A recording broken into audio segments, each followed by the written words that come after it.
Bonjour, très chers téléspectateurs. Bonjour à vous tous qui nous suivez chaque jour dans vos maisons. Nous sommes à Paris, comme vous le savez. J'ai rencontré pour vous un monsieur. Un monsieur qui, depuis un certain moment, suscite l'engouement dans le monde de la jeunesse et de la politique congolaise. J'ai nommé Sindika Adokolo. Bonjour Sindika. Bonjour Christelle. On vous a vu à Paris dans ces assises, mais tout d'abord, j'aimerais savoir, depuis très longtemps, nous savons que vous êtes d'une famille renommée à Kinshasa, mais avant, on ne vous connaissait pas. Directement, on vous voit dans la politique congolaise, dans vos tweets, vous êtes présent, vous répondez. Qu'est-ce qui a du coup suscité votre présence? Mais moi, à la base, lorsque je suis rentré au Congo après mes études, je me suis tout de suite inscrit dans la tradition familiale. Mon père, c'est avant tout un homme d'affaires, c'est quelqu'un que tout le monde connaît dans les quatre coins de la République. Au-delà de la banque de Kinshasa, il avait créé beaucoup d'autres activités partout. Et donc, c'était ça ma vocation. Et lorsque, pendant la guerre, j'ai dû m'enfuir en 2000, j'ai trouvé refuge en Angola et j'y ai naturellement redévelopper les mêmes activités, les mêmes choses que je savais faire, des mêmes projets que dont mon père avait rêvé pour le Congo ou qu'il avait même pu développer. Et puis, ma décision de m'engager vient réellement d'un sentiment de profonde responsabilité. Là où je voyais mon pays en train de s'enfoncer dans le chaos, vous savez, lorsque les dirigeants d'un pays prennent ces institutions en otage, il incombe aux citoyens en âme et conscience de se poser la question, est-ce que je peux rester les bras croisés? Et à cette réponse, j'ai répondu clairement non.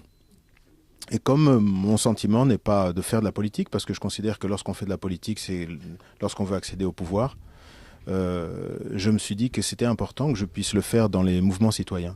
Et c'est pour ça que j'ai eu l'idée avec d'autres amis qu'on essaye de créer un mouvement citoyen qui soit un mouvement citoyen qui s'adresse à des gens comme moi. C'est-à-dire, on me pose souvent la question, pourquoi vous n'êtes pas allé dans Lucha ou dans Filimbi? D'abord parce que c'est des mouvements de jeunes et que même si j'ai l'air jeune, je suis pas si jeune que ça. Et puis en plus parce que je pense que c'était important de proposer une solution ou une voie pour que des citoyens qui n'ont pas forcément vocation au martyre, au sacrifice de soi, puissent faire quelque chose. Je pense que c'est le grand drame aujourd'hui des Congolais, c'est qu'ils ne savent, ils voient leur pays en train de basculer, ils voient leur gouvernement en train de violer toutes les règles les plus sacrées, et on ne sait pas comment faire face à la répression, face au manque parfois de courage de certains politiques, les différentes déceptions, et par rapport à cette stratégie à la fois de la terre brûlée, mais à la fois de diviser pour mieux régner, dans laquelle il faut reconnaître que M. Kabila et le pouvoir sont particulièrement à l'aise et doués. Il y a un sentiment généralisé d'impuissance. Alors je voulais, moi, proposer quelque chose à mes compatriotes en disant tous ceux qui, comme moi, pensent que le pays est en train de basculer et qu'il faut dire stop, unissons-nous autour non pas d'un individu, non pas d'un projet politique, mais autour de valeurs et de principes qui me semblaient fondamentales. Merci beaucoup, Syndicat. Comment expliquer vos relations? Quelles relations vous unissent entre vous, Moïse Katumbi, Félix Tshisekedi, qui sont des politiques? Moïse Katumbi qui a eu à travailler avec le régime actuel, mais apparemment vous avez choisi votre camp. Vous parlez des mouvements citoyens, mais en même temps on vous voit sur les photos avec ces hommes-là. Quelle est votre réaction?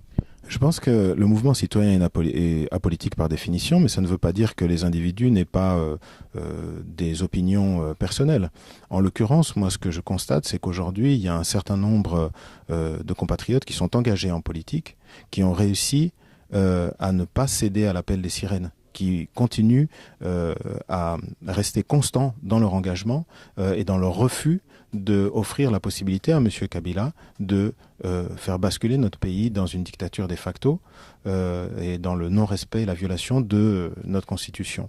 Et donc par rapport à ça, moi je tiens à insister, ce mouvement, c'est un mouvement qui est complètement apolitique. L'idée pour moi, c'est que tant que M. Kabila est en place, il est impossible qu'on organise des élections en RDC parce que toute sa stratégie repose autour de l'objectif de rendre les élections impossibles.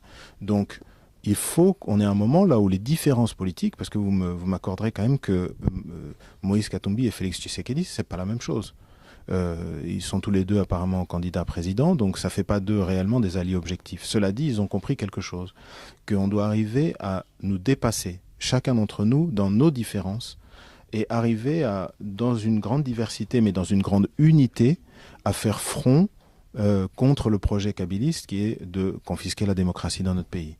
Okay. Même s'il y a beaucoup à dire là-dessus, c'est votre interview, j'aimerais pas qu'on puisse s'apaisantir sur le nom des autres.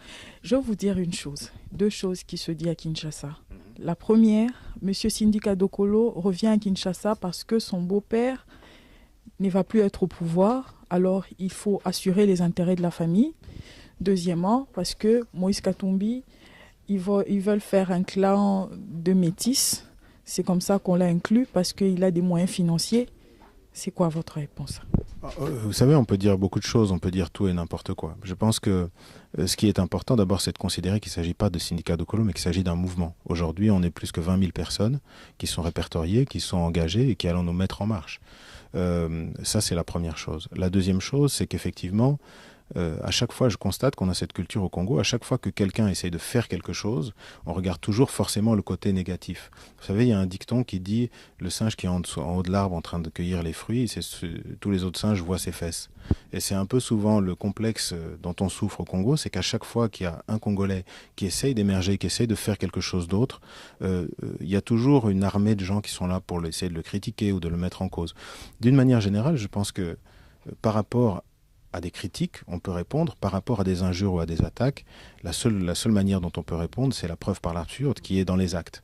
Or, ce qui nous intéresse, c'est qu'en l'occurrence, moi, le sens de mon engagement, il a une durée de vie qui est immédiate, puisque maintenant, on a une fenêtre d'opportunité jusqu'à la fin de l'année pour arriver à faire entendre raison à M. Kabila. Et donc, il sera très facile de me juger sur les actes. Okay. On vous a vu, parlons des actes, on vous a vu apporter des vivres à la communauté congolaise, les réfugiés qui sont en Angola. Alors en ce moment-là, c'était un défi.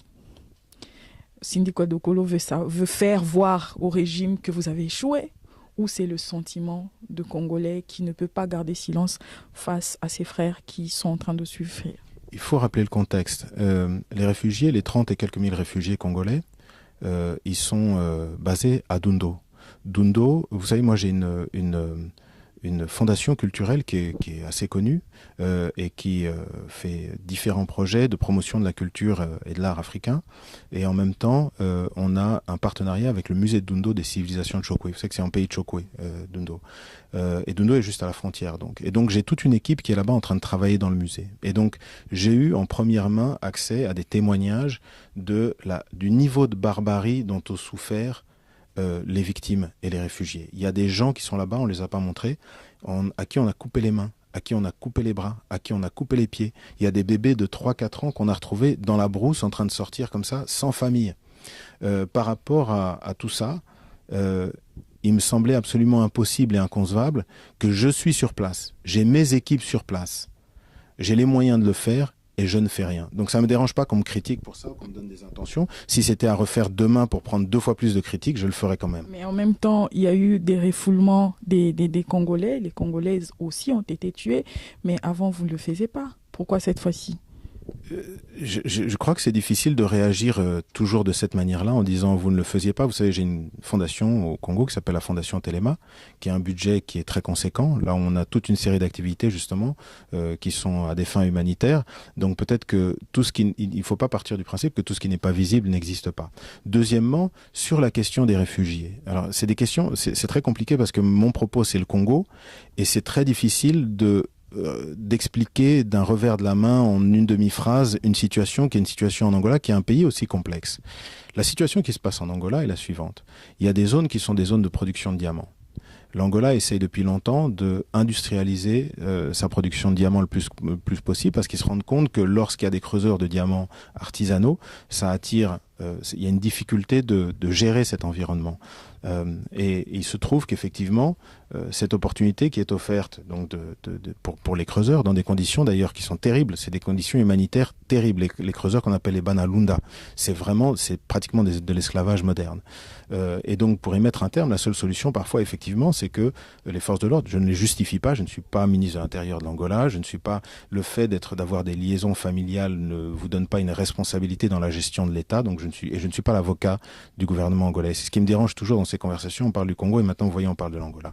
Mais puisque vous avez soulevé le problème, je vous réponds, beaucoup de ces réfugiés-là sont des personnes qui étaient sont des victimes de cette exploitation d'être en train de faire des mines et donc qui ont été raccompagnés à la frontière. Le problème, c'est que de l'autre côté de la frontière, il n'y a pas d'hôpitaux, il n'y a pas de route, il n'y a pas d'eau courante et donc c'était dans des conditions effectivement dramatiques.